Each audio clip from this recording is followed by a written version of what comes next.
Pagi hari ini, amin. Bukan kebetulan. Jadi dalam rencana Tuhan, itu sebabnya kita gunakan waktu ini dengan sebaik-baiknya. Puji Tuhan. Pagi hari ini, ya, kita lihat mengenai perintah Tuhan. Tuhan memberi perintah di dalam Alkitab ini, ada perintah, ada janji. Perintah itu perintah untuk harus lakukan, perintah untuk jangan lakukan. Ada larangan dan ada janji. Janjinya begini, begini, begini. Janjinya bagus. Jadi lengkapnya firman Tuhan itu ada perintah harus begini, ada perintah jangan begitu, dan ada janji. Banyak kali umat Tuhan atau manusia suka apa? Perintah atau larangan? Suka janji. Semua yang disukai janji. Begitu khotbah janji, woi, amin, amin, amin. Begitu khotbah larangan, langsung ciut. Saudara, kita mau lihat pagi hari ini ada perintah Tuhan. Perintah itu untuk kebaikan kita. Bilang amin. Perintah Tuhan adalah untuk kebaikan kita.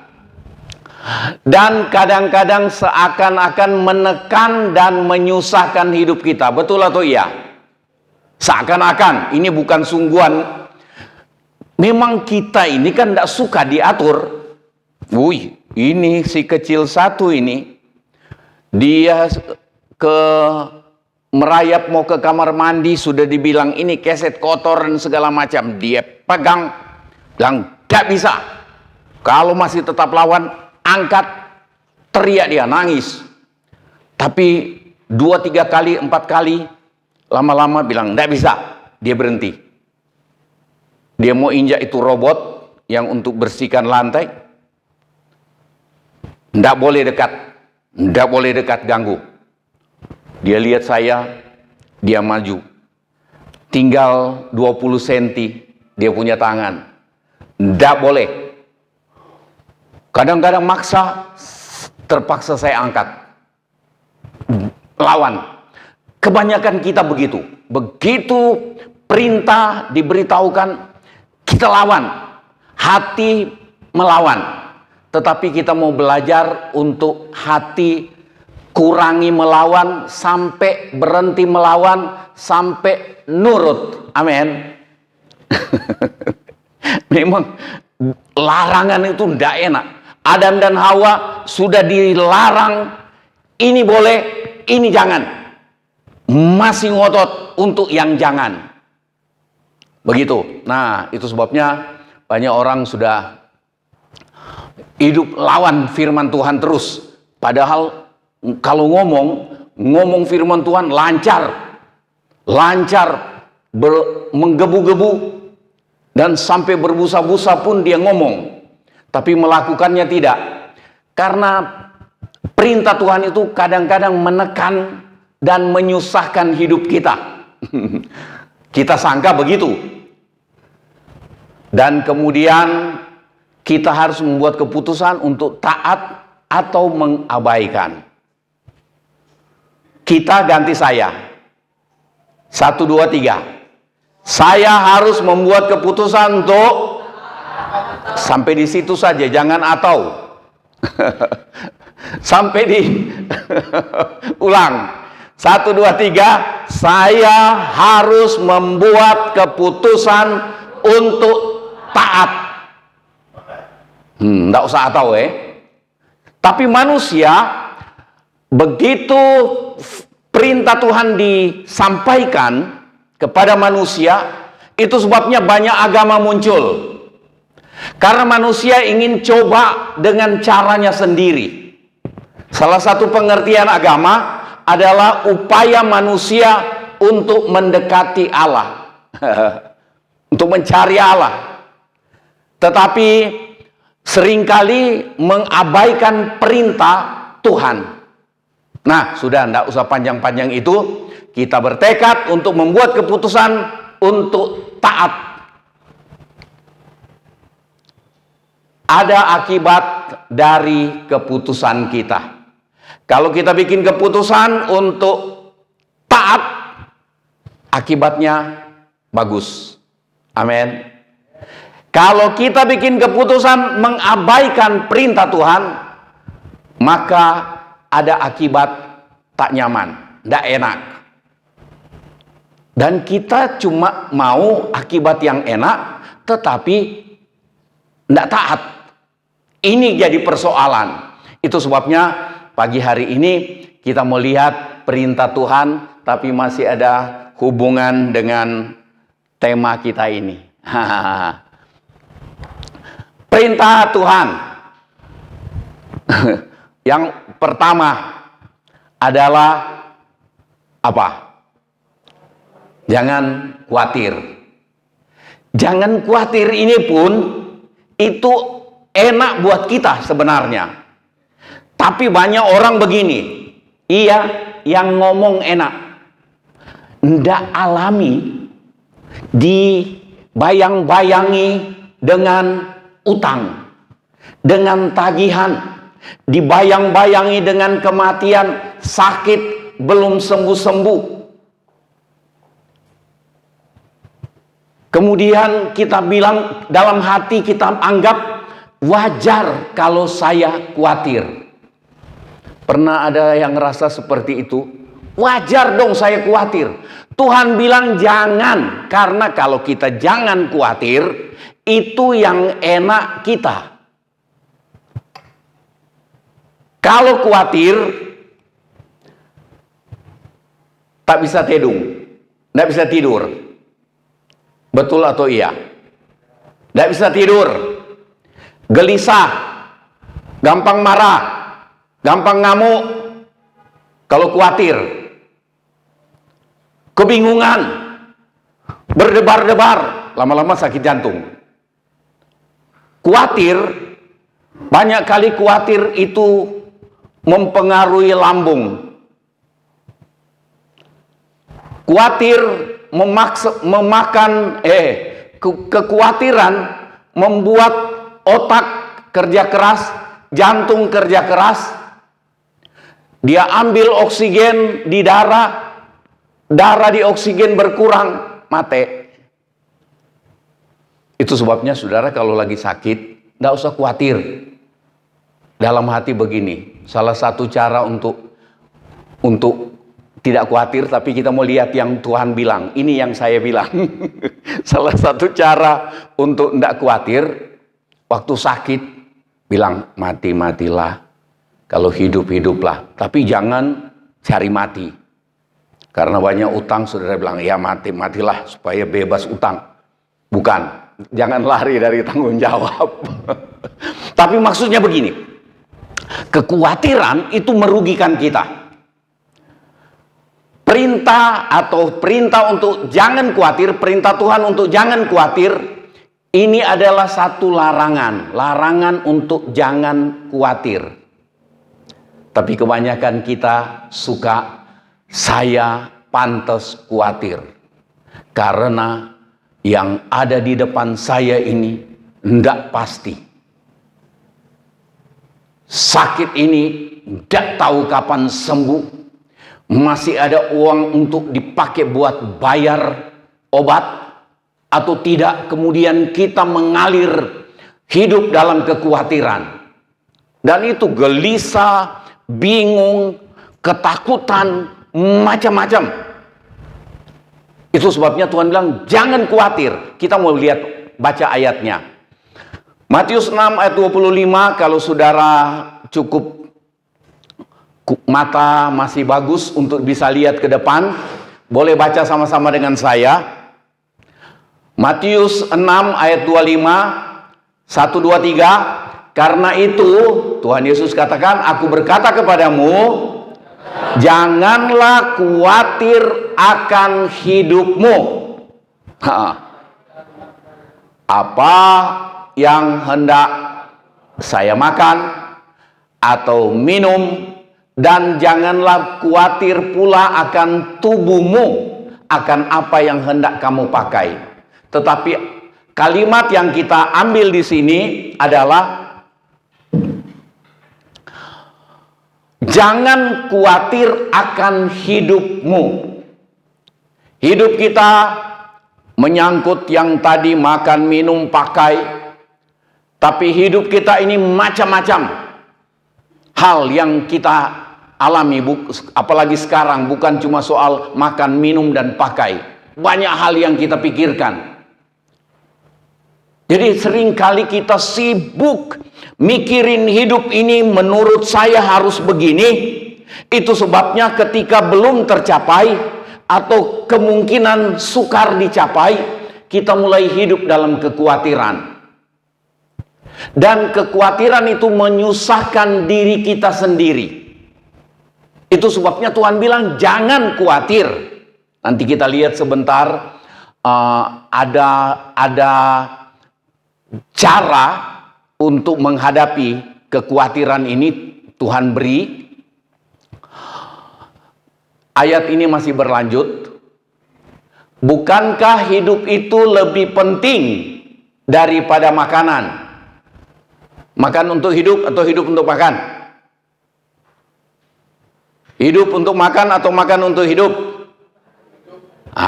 Berarti hidup itu lebih penting dari makanan. Kalau saudara makan untuk hidup, itu benar. Kalau hidup untuk makan, yang dipikirin makanan. Itu sebabnya khawatir terus. Ganti tok. Hilang-hilang ini.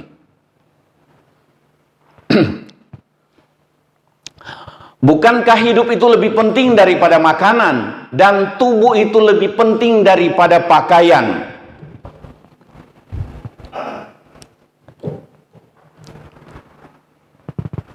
Tubuh itu lebih penting dari pakaian. Mau pakai sebagus apapun, tapi kita tidak bahas di sini. Tapi yang kita lihat di perintah Tuhan ini, jangan khawatir. Itu jangan khawatir akan hidupmu. Keadaan kita, kesehatan, soal makan minum masih terjamin untuk besok atau tidak. Saudara, contohnya begini. Misalnya,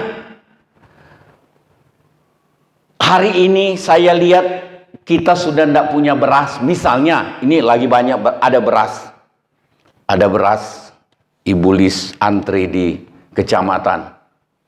1 bungkus dikasih ke kita.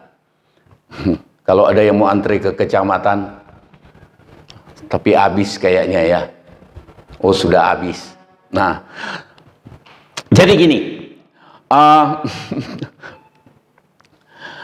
Soal khawatir ini, hidup lebih penting daripada makanan, dan tubuh itu lebih penting daripada pakaian. Nah, kenapa saya sudah kehilangan cara? Tidak boleh kayaknya itu disebut. Matius 6 ayat 27, siapakah di antara kamu yang karena kekhawatirannya dapat menambah sehasta saja pada jalan hidupnya? Tambah umur, tambah panjang umurnya dengan kekhawatiran. Misalnya contoh begini. Tadi saya contoh, misalnya sudah tidak ada yang mau dimakan. Nanti sebentar atau apalagi besok. Terus kalau saya khawatir, tiba-tiba beras bisa datang. Kalau saya khawatir, apakah saya tiba-tiba punya uang untuk bayar utang besok? Kalau besok sales datang lagi. Kalau waktu saya khawatir, apakah bisa tiba-tiba uang datang dengan khawatir? Itu sebabnya kita lihat, tidak ada gunanya khawatir. Sungguh-sungguh khawatir hanya merugikan kita. Akhirnya bikin iman kita goyah. Iman kita jadi goyah karena khawatir. Khawatir itu kan takut takut terhadap sesuatu yang mungkin akan terjadi. belum tentu terjadi. Berkali-kali saya katakan, kadang-kadang saya baca, katanya dari 100 yang kita khawatirkan, itu seringkali 90-nya tidak terjadi. Dan 10-nya itu terjadi tidak seperti yang kita khawatirkan. Jadi hitung-hitung sungguh-sungguh, yang benar adalah Tuhan. Jangan khawatir. Karena kekhawatiran itu tidak ada gunanya dan merugikan saudara dan saya. Kita hidup rugi.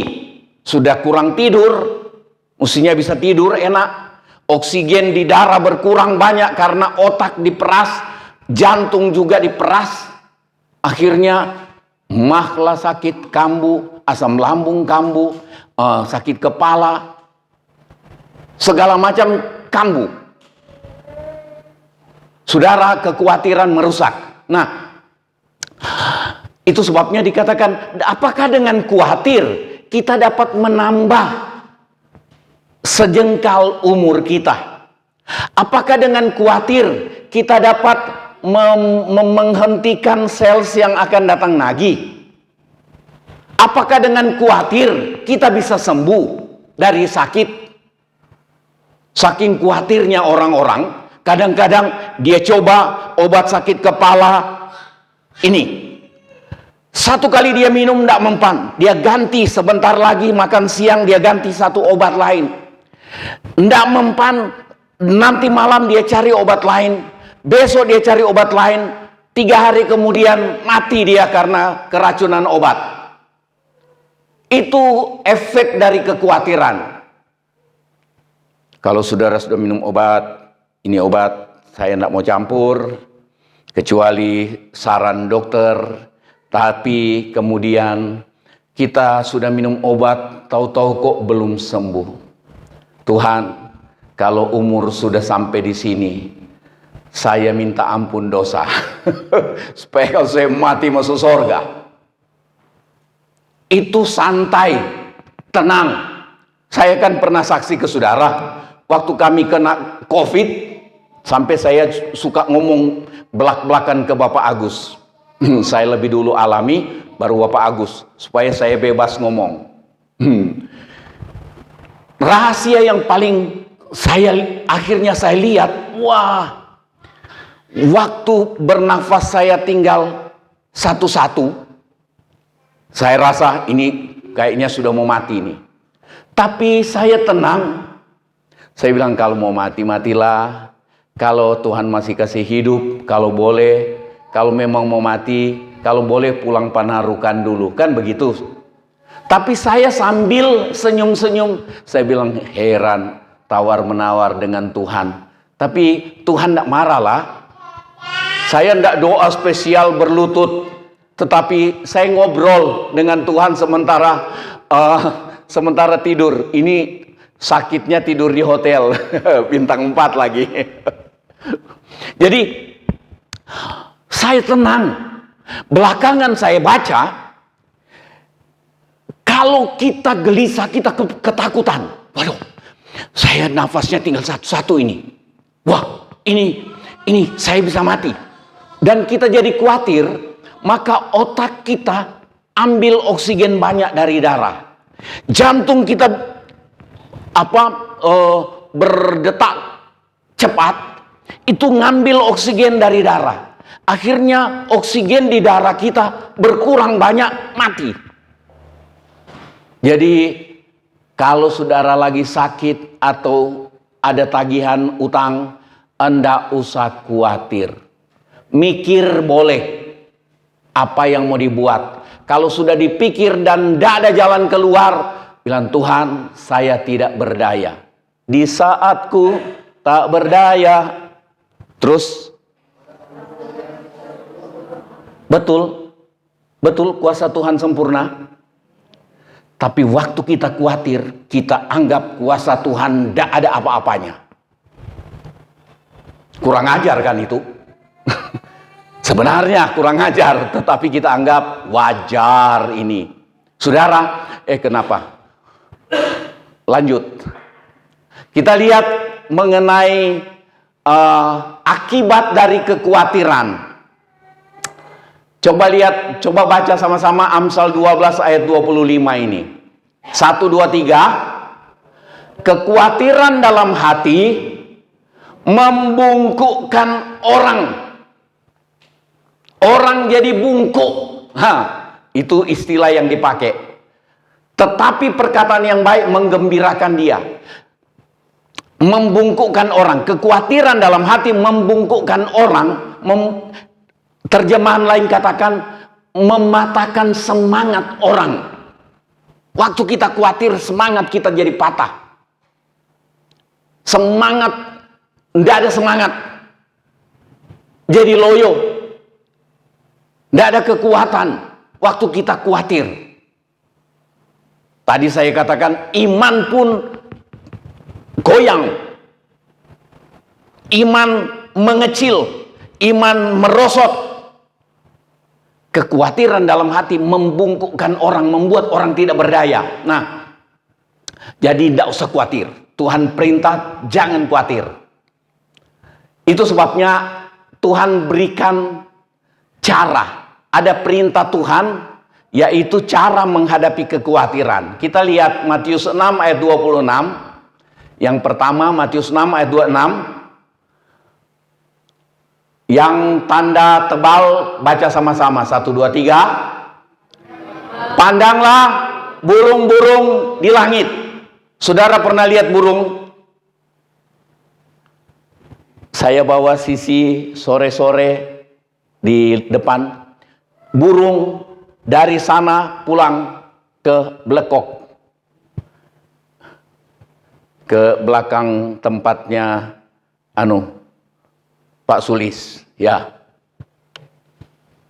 Woi, rombongan mereka terbangnya tenang-tenang. Saya tidak lihat dari tahun ke tahun saya lihat burung pulang sore-sore, tidak ada yang tiba-tiba terbangnya sempoyongan terus jatuh satu di sini. Terus begitu diperiksa, oh kelaparan. Tidak ada. Pernah saudara lihat tiba-tiba burung kececeran jatuh di jalan raya sini? Nggak ada. Nah, Tuhan bilang, pandang burung di langit. Kenapa Tuhan suruh lihat burung di langit? Itu tidak menabur, tidak menuai, tidak mengumpulkan bekal. Wih, sore-sore burung terbang, kakinya kiri kanan pegang ikan. 2.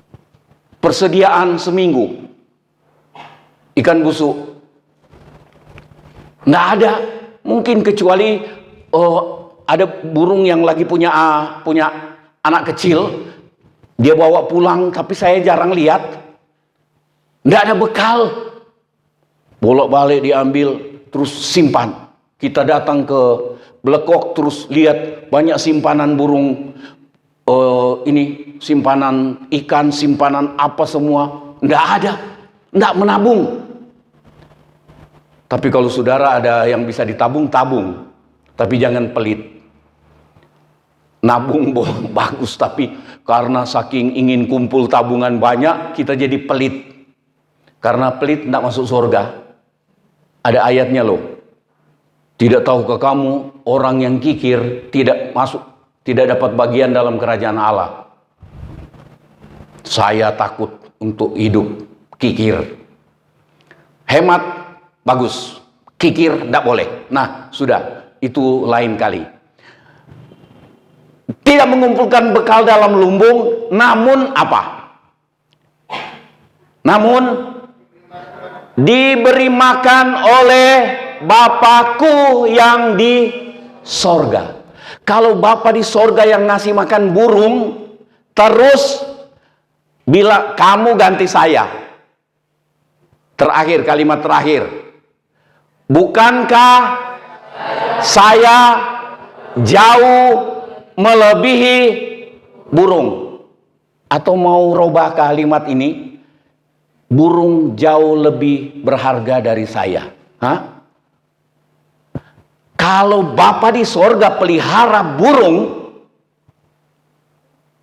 Kita mesti tiap kali kekhawatiran datang, keluar dari toko, keluar dari rumah, lihat tuh burung. Bilang, Tuhan pelihara burung, apalagi saya lebih berharga dari burung. Amin. Cuma burung bisa terbang, saudara tidak bisa. Karena memang kita diatur bukan untuk terbang, kecuali pakai alat tertentu. Nah, kita harus ingat ini. Tuhan bilang, pandang burung di udara, kemudian burung itu diberi makan oleh Bapakku yang di sorga. Dan saya jauh melebihi burung-burung itu. Perhatian dan kasih Tuhan kepada kita lebih dari kasih Tuhan kepada burung-burung. Amin. Mau sakit, mau kekurangan, mau apapun, mau lagi gagal dan segala macam terancam, kita harus ingat Bapa di sorga memperhatikan kita jauh lebih baik daripada burung, daripada memperhatikan burung. Kalau burung Tuhan pelihara tidak pernah berjatuhan karena kekurangan, berarti Tuhan pelihara kita. Burung bekerja apa enggak? Burung bekerja apa enggak? Saudara lihat sana, enggak lihat saya. Heran juga ya. Saya enggak tahu saudara lihat apa. Saya pikir-pikir, sementara memberikan sesuatu yang sangat berarti, tapi saudara lihat sana. Saya bilang, mereka dalam hati saya tadi, mereka dengar saya apa enggak? Itu sebabnya saya berhenti dan ulang. Akhirnya saya sudah lupa saya mau ngomong apa tadi. Nah, itu kekurangannya saya. Jadi burung Tuhan pelihara lebih. Kita Tuhan pelihara lebih dari burung-burung itu. Akhirnya saya salah. Tuhan pelihara burung lebih dari saya. Tidak. Tuhan pelihara saya lebih dari burung. Itu gara-gara saya terpengaruh, saudara lihat ke kiri. Nah,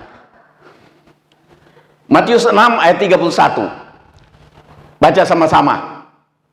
Sebab itu, janganlah kamu khawatir dan berkata, apakah yang akan kami makan? Apakah yang akan kami minum? Apakah yang akan kami pakai? Terus apa? Semua itu dicari oleh bangsa-bangsa yang tidak mengenal Allah. Ini dia poin yang kedua. Cara untuk menghadapi kekhawatiran. Yang kedua adalah, yang pertama tadi, pandang burung di udara yang Tuhan pelihara, yang dipelihara oleh Bapa di sorga.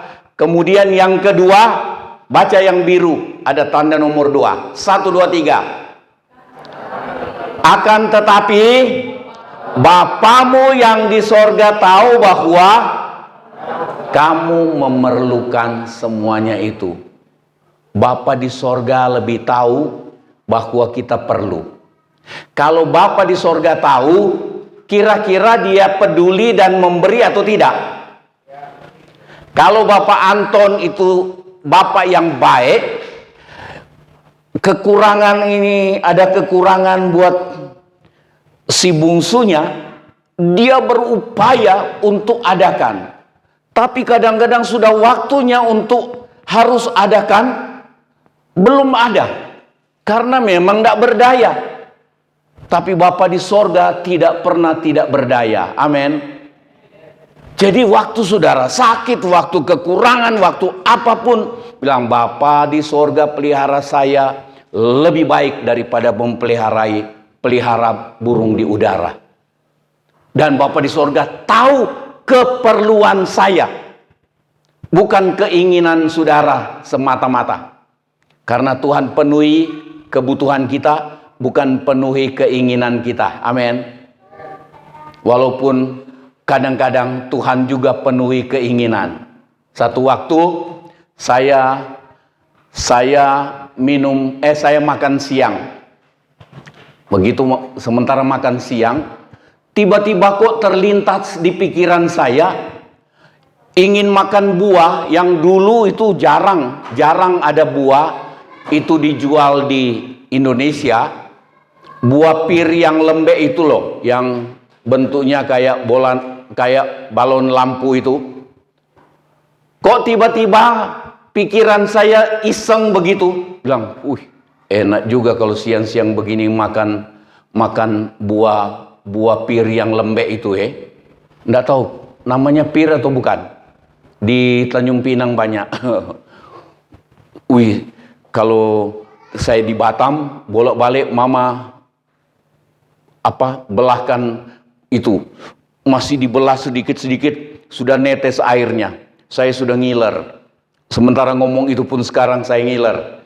Nah, satu waktu saya lagi makan siang, terus pikiran saya iseng, enak kalau makan itu. Sudah. Padahal bukan nuntut, cuma ingin saja sedikit. Kira-kira 1 atau 2 jam kemudian, tahu-tahu ada orang datang. Bawa buah itu, saya kaget. Saya sampai malu, saya bilang, Tuhan ini tidak nuntut saya loh. Saya cuma pengen aja tadinya, Saya sampai malu, saya bilang, Tuhan tadi saya itu tidak nuntut. Ini tiba-tiba orang bawa. Ada orang yang baru pulang dari luar negeri, pulang dari Hong Kong atau dari mana saya lupa. Terus dibagiin, saya lupa itu dapat 2 atau 3. Besar buahnya. Iya, saya ngiler sekarang kalau ingat itu. Bilang, heran ya. Itu hal yang sepele Tuhan perhatikan untuk menghibur saya kayaknya. bukan karena saya berjasa, tetapi mungkin Tuhan bilang, ini loh aku pedulikan kamu, sampai hal sepele pun aku peduli. Nah, satu waktu minum kopi pagi-pagi, saya pengen makan kue Manado, namanya Brudel. Kalau saudara lihat di Google, cari Brudel, kue. Saya suka itu, mirip cake tapi bukan. Kalau cake saya tidak bisa makan, sulit saya makan cake, kecuali terpaksa.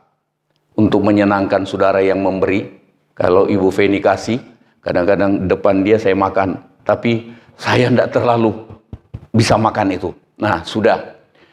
Lagi minum kopi, saya mikir, saya pengen lagi minum kopi begini, makan kue itu.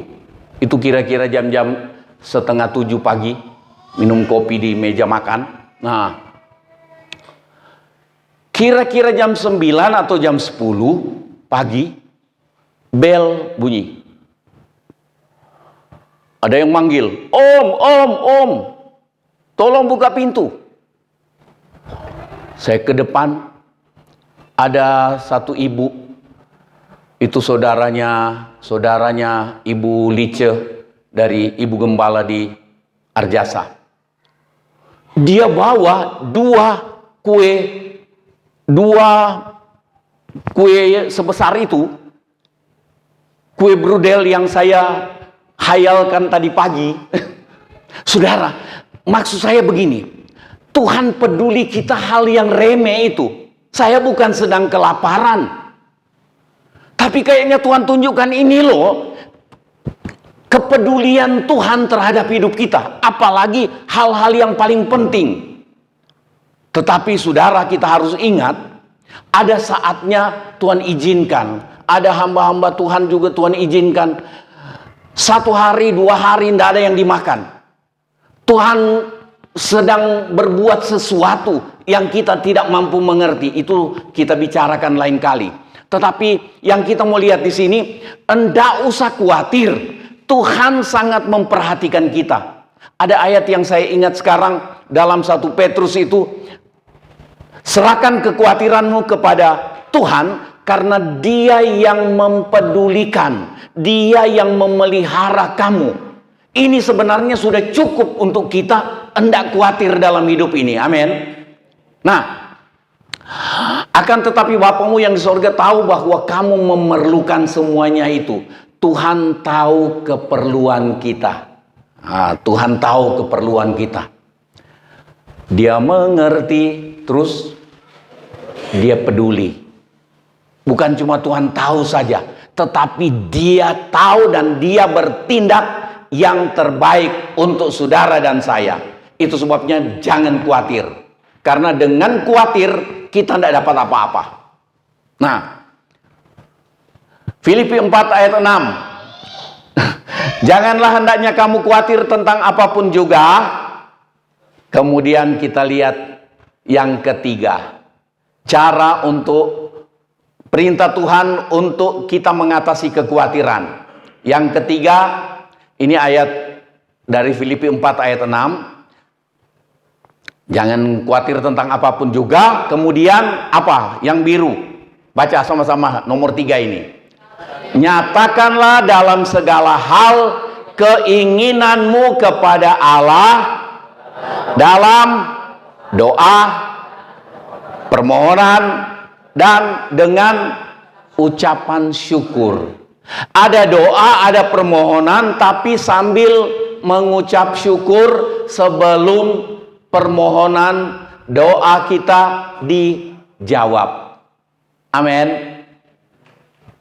Banyak kali kita nanti mengucap syukur kalau doa sudah dijawab.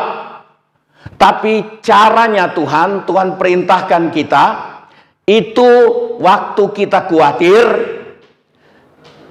jangan khawatir karena nyatakanlah dalam segala hal keinginanmu kepada Allah.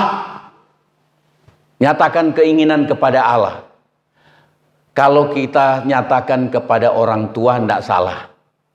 Tapi kalau kita nyatakan kemana-mana keinginan kita, itu namanya nyindir, minta-minta. Saya tidak mau. Saya tidak mau. Nyindir. Wah, sudah saya tidak beri contoh. Tidak enak. Tapi saudara, saya tidak mau. Saya tidak mau. Itu sebabnya saya pernah bilang ke saudara, maaf. Ada yang bilang, kalau sudah tidak ada beras di rumah, tolong telepon ya Om. Saya bilang, minta maaf bukan gengsi. Tapi kami dilatih, diajar untuk berharap kepada Tuhan. Kami percaya Tuhan mampu gerakkan orang. Jadi jangan saudara juga berpikir, pokoknya kalau ndak telepon, saya ndak mau berbuat apa-apa. Ndak usah tunggu di telepon. Apa perlu nanti Tuhan yang kirim WA ke saudara? Ndak. Tapi saudara, kita harus belajar ini. Sampaikan kepada Allah. Kepada Bapa di sorga, amin. Sampaikan kepada Bapa di sorga. Dalam doa, permohonan, tapi dengan ucapan syukur. Sementara berdoa, memohon, tapi sambil mengucap syukur. Mengucap syukur sebelum dijawab. Itu maksudnya. Mengucap syukur sebelum dijawab. Berarti tandanya itu kita percayai Bapa yang mendengar doa dan permohonan kita. Waktu kita sudah terima kasih Tuhan, terima kasih. Kalau mungkin kita dengar suaranya Tuhan, wih.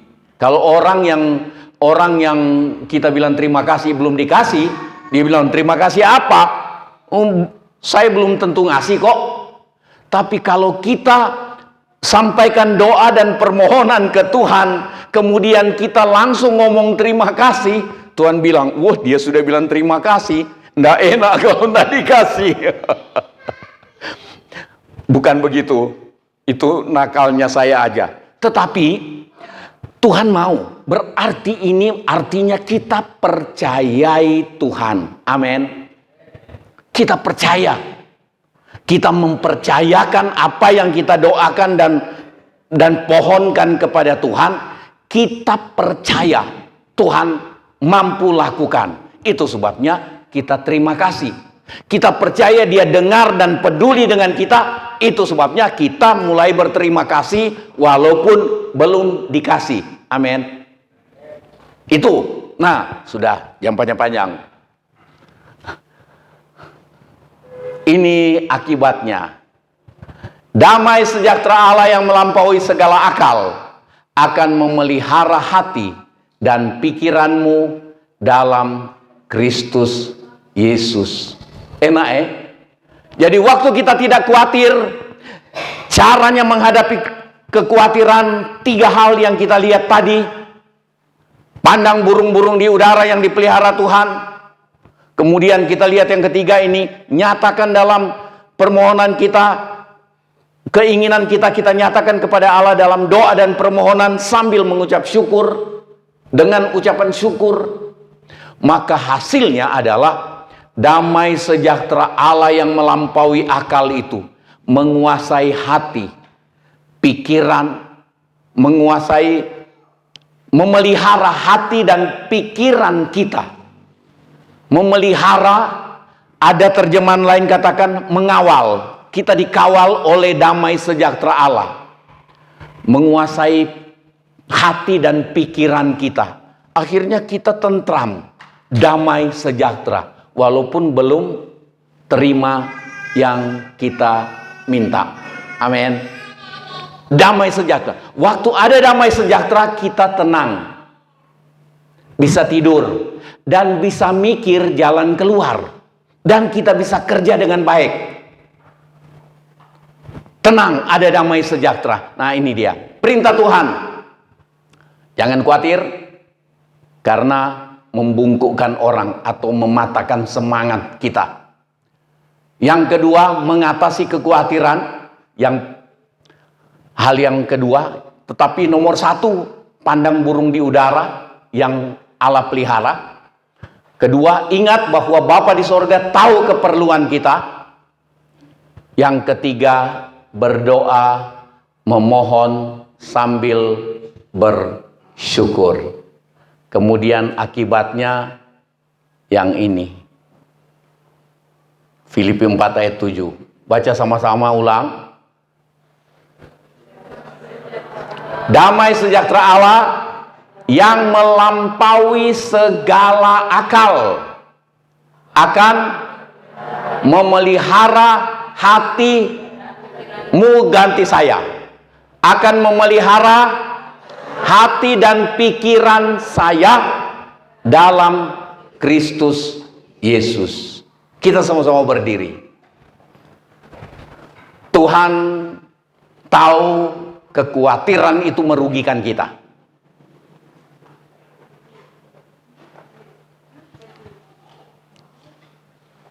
Jangan kamu khawatir, burung di udara Dia pelihara. Haleluya.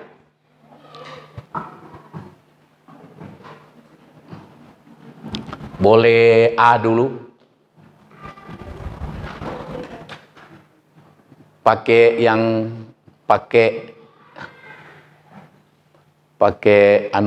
pop rock yang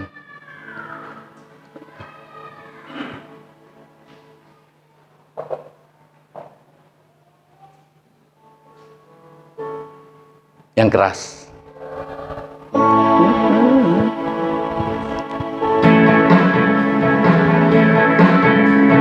Jangan kamu khawatir, burung di udara Dia pelihara.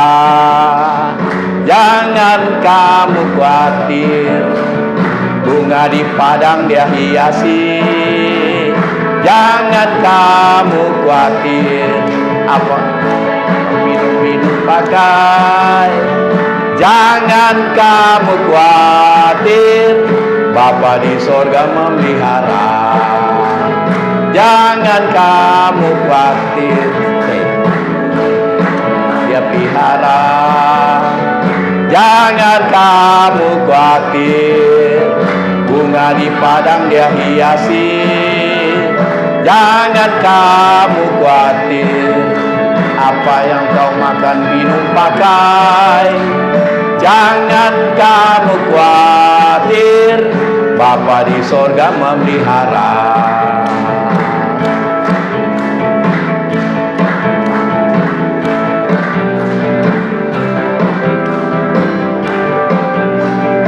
Jangan kamu khawatir, burung di udara dia pelihara.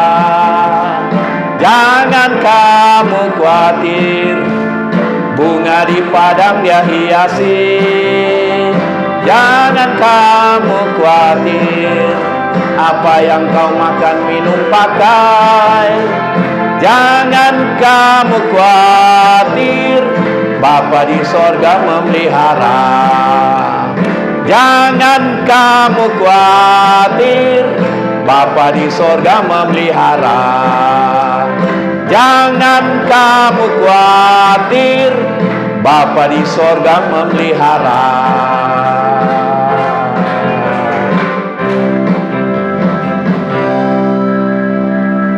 Mungkin ada saudara yang saya tidak tahu persoalan saudara, tetapi ada yang mengkhawatirkan hidup saudara.